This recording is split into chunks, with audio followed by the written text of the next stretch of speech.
Hi YouTube, VC, this is Strange Shelffellows here with a video. This is a response to myvinyl2. Marv, congratulations on your 300 subs. I didn't previously know about you, but I have subscribed now and I've gone back through a lot of your videos and really enjoyed the hell out of them. So congratulations. I found out about this contest and had to jump in because if you go through my old videos, you'll see that I'm actually really into singles. So of course, how could I resist talking about more singles in your thread? I found your thread / contest through LJ, actually. And it was LJ's response that really prompted me to make a video, because he was talking about how he's not really into singles, and you know, he doesn't really need the hit. He's not into the hit. He's interested in the album and really getting into the album and the non-album tracks and finding those hidden gems and so on and so forth. And LJ, I don't really know you, and I know your viewpoint is shared by a lot of people, but you know, I just thought, man, there's so many misconceptions about singles and how great they can be. So I had to make a video. So this is LJ. This is for you. I'm not trying to get you into singles. I know a lot of people tried and failed, and I hardly know you, but this is for you and for anybody else that doesn't maybe understand why some people like me are so excited by singles. I hope maybe I can, you know, get folks a little more into them. So yeah, I've already spent 100 38 talking, so I'm just going to get into it. So the first reason is that there are artists, well-established artists, who have a long discography. And if you're collecting albums and you're looking at your shelf, you've got, you know, you're sitting there, the Expedit, and all the albums are all stretched out, and you're looking at them going, man, I've got the discography, you know, I've got the artist's whole catalog. I'm telling you, if you're not into singles, if you're not collecting 45s, you just don't. Here's an example. This is Elton John's first single. The lighting on this is terrible. It's listed as Elton John's, and the song is From Denver to LA, and he did this for a movie. Got paid like 25 pounds to go into a record studio, record this song for this movie soundtrack, and this came out right around the time that his first album, I think it's Empty Sky, was coming out. And so if you have all of Elton John's albums, but you don't have this, you actually don't have the start of his career at the very start. This is earlier than even his first album. Alright, so that's a little obscure. You know, that's not really, you know, fair of me. That's supposedly a really unusual, rare, hard to find 45. Okay, so the Rock of the Westies album, like 74 or something like that. If you have that, then you have Island Girl. Okay? What you don't have is Sugar on the Floor. If you don't have this 45, you don't have the song on vinyl. Unless it's been comped. I mean, it might have been, you know, re-released years, decades after this came out. But this is a really good Elton John ballad. And if you like Elton John, you really need to hear this song too. And you know, you can play it on YouTube, I guess. You can find it, but you know, it's gonna. Don't we all agree it's going to be so much better on vinyl? So here's the vinyl. All right. Elton John's not your thing. Not really into Elton John. Fine. How about Black Sabbath and Deep Purple and Jeff Beck Group? Yeah. All right. Cozy Powell, who drummed with all three of those outfits, plus probably plenty of others, put out this 45 sometime in like, I went online and looked it up, so my information's only as good as online. Supposedly this came out in 73. This Dance with the Devil was a top 10 in UK. Here in the States, it barely made it to the top 50, so it wasn't even a hit. And the flip is, and then there was Skin. And this predates, supposedly, again, online information, this supposedly predates any solo album by Cozy Powell by about 6 years. And I didn't look into whether or not this has been put on a compilation, but again, why wait? Why wait for a record company to decide for you that you need to be able to hear this song by putting it on a compilation or releasing it on CD or box set? If you've got the 45, you don't have to wait. And we're not even going to play Dance with the Devil, which was the minor hit here. We're going to play And Then There Was Skid.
Cozy Powell on 45.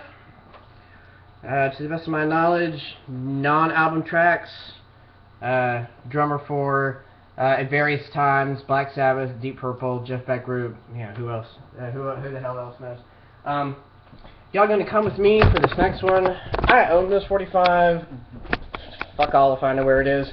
I looked for it, I couldn't find it. Okay, so this is a Dion track.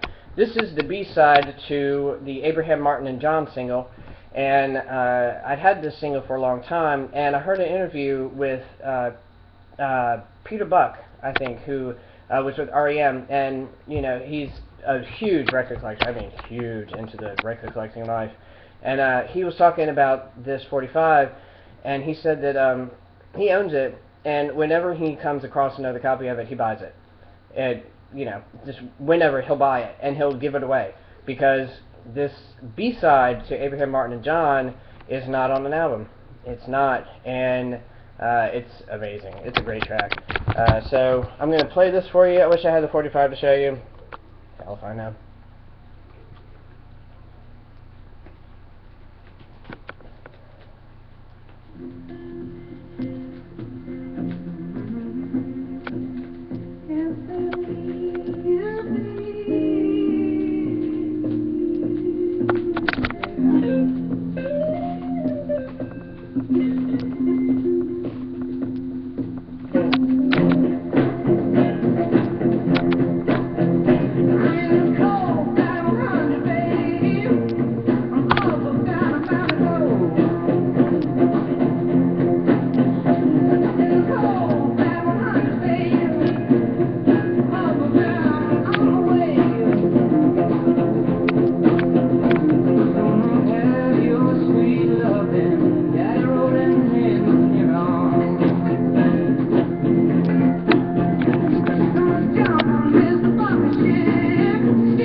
Alright.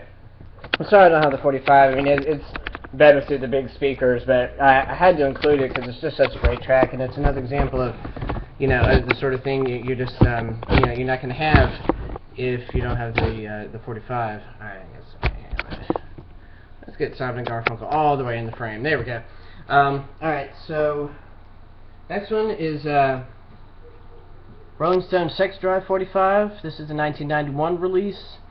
And I'll take this out so you can see it a little bit better. The flip is a live version of Undercover of the Night. So that is probably, most likely, a non-album track. Again, could be comped by now, might be on some sort of greatest hits thing. But yeah, this came out in 91. And dug around online a little bit about this. This is Metallica. This is The Eye of the Beholder. And the flip is Bread Fan. And this is the cover of the Budgie song. And this 45 came out in 88. And the cover of Bread Fan didn't get put onto an album until 10 years later. It showed up on Garage Inc.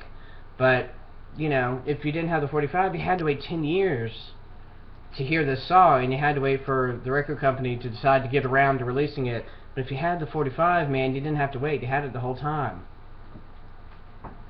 Okay. So, that's example number one, really, of Cozy Powell is a little bit different. He was associated with big name bands, but here's the other thing about singles is that there are artists who maybe only do one album and then disappear. There are some artists that never make it.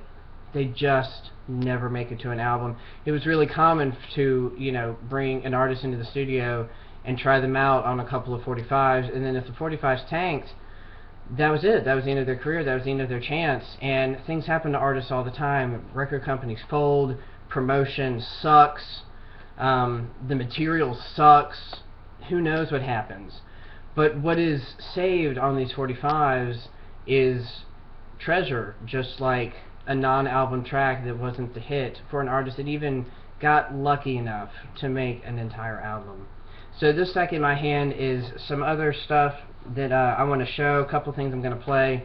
I already made this once and I got pinged for playing some, so I'm just going to have to show it this time. The first is Chew by the Rimshots. The Rimshots made an album in the mid-70s. Neither one of these were on it. These came out a couple years ahead of time. It took until 2000 for these to be put on any sort of album. I don't even know if it was released on vinyl. This is on the A1 label. This is Soul Train Part 1 and the flip is Part 2. This is on Astroscope. This is Dance Girl flipped with Who Got the Monster. I'm going to play Dance Girl for you. Again, an album that exists. These songs aren't on it, but even the album is obscure, and the Rimshots were never, you know, they never had a hit. But this is an amazing track.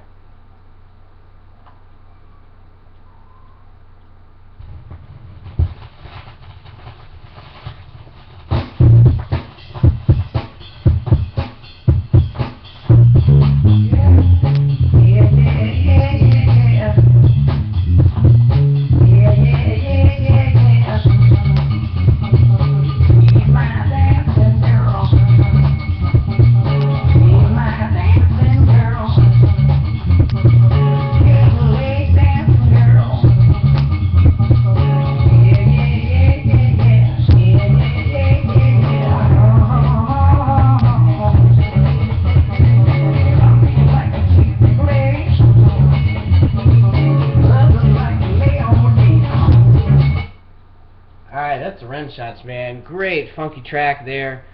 You're not gonna, you know, I don't think this is on an album. So here's 45.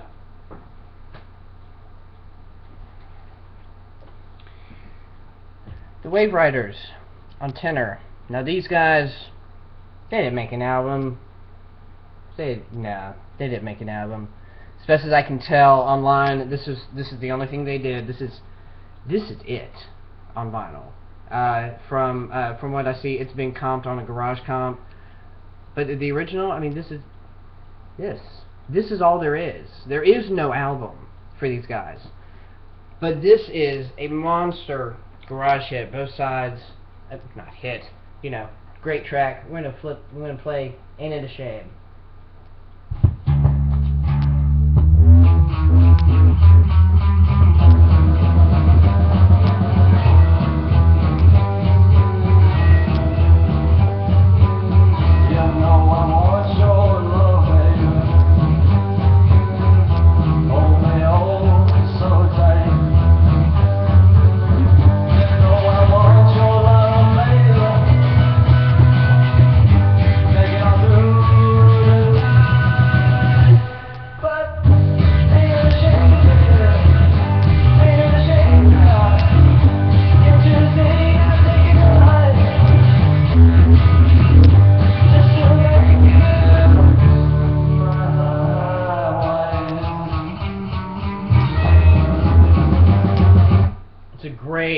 Great garage surf sort of mix. The flip is Thing in G, which is just as good. Again, great 45 right here. Alright, this is the one I got pinged on in my original, oh shit, I'm already at 15 minutes. Alright, go find this. This is after the Gold Rush Prelude. They made an album which, you know, was never really very popular. This wasn't much of a hit at all. Go find this song. Skip the live version. They don't really hit the harmonies. Find the studio version of this. Alright. Last one is this one. I'm going to try and get this in here. This is Brothers and Sisters, The Mighty Quinn. This song's on an album called Dylan's Gospel, a compilation. I looked it up and I saw one listing for like $250. If you want to spend $250 for the whole album, great. You could have, you could have the 45 for much cheaper. Even online, buying it from a dealer, you can get it much cheaper than that. So here's a little Brothers and Sisters covering Dylan.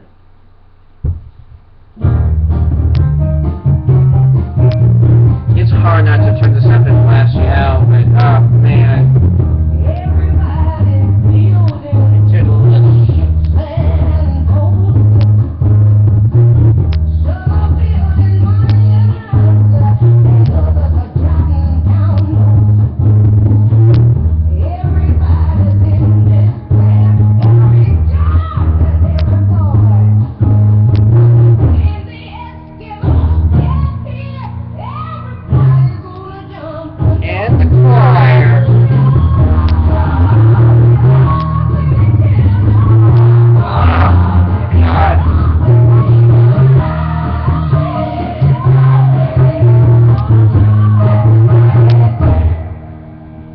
Oh, God.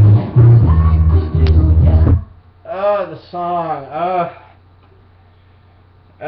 Brothers and Sisters, The Mighty Quinn. I mean, the album is really hard to find, you know, clearly by the price. If you have the 45, man, you can put it on the turntable and really crank it up, and it's going to be better on vinyl, man, than anything on YouTube or stuff like that. So that's my last one. I'm over, I think, my time limit. Hope this loads. Congratulations, Marv. Anybody that listened to this and learned a little bit more about singles and is interested, I'm glad. Keep watching my videos. You'll see a whole lot more. Everybody else in the VC, hope you're doing well. Talk to you later. Bye.